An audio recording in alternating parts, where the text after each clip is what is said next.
Hi friends, welcome to my channel. ఇక ఆనంద వాళ్ళ ఇంట్లో అందరూ నిద్రపోతూ ఉంటారు.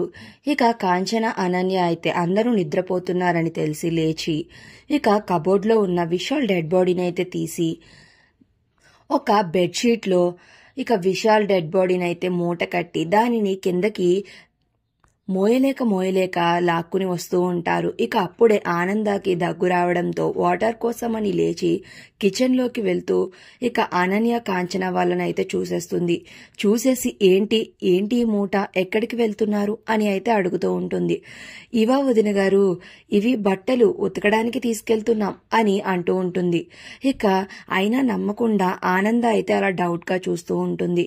ఇక అప్పుడే ఇంట్లో ఉన్న కుటుంబ సభ్యులందరూ వచ్చేస్తారు. ఇక అప్పుడే లీలావతి అంటూ ఉంటుంది, ఏమైంది ఆనంద, ఏంటి అంటూ ఉన్నావు అని అడుగుతూ ఉంటుంది. ఏం లేదు అక్క, నేను వాటర్ కోసమని లేచి వచ్చేసరికి వీళ్ళు ఈ మూటను పట్టుకుని కిందకి ఎక్కడికో వెళ్తూ ఉన్నారు, అడిగితే ఉతకడానికి బట్టలు అని చెప్తున్నారు అని అంటూ ఉంటుంది. ఇక అప్పుడే ఆనంద వాళ్ళ ఆయన అయితే, ఒరే దర్శన్, ఆ మూటలో ఏముందో విప్పి చూడు అని అంటూ ఉంటాడు. ఇక దర్శన్ అయితే ఇక ఆ మూటని విప్పుతూ ఉంటాడు. ఇక అది చూసి అందరూ షాక్ అవుతూ చూస్తూ ఉంటారు. ఇక అనన్య, కాంచన అయితే టెన్షన్ పడిపోతూ ఉంటారు. మరి నెక్స్ట్ ఏం జరిగిందో తెలియాలి అంటే ప్లీజ్ సబ్స్క్రైబ్.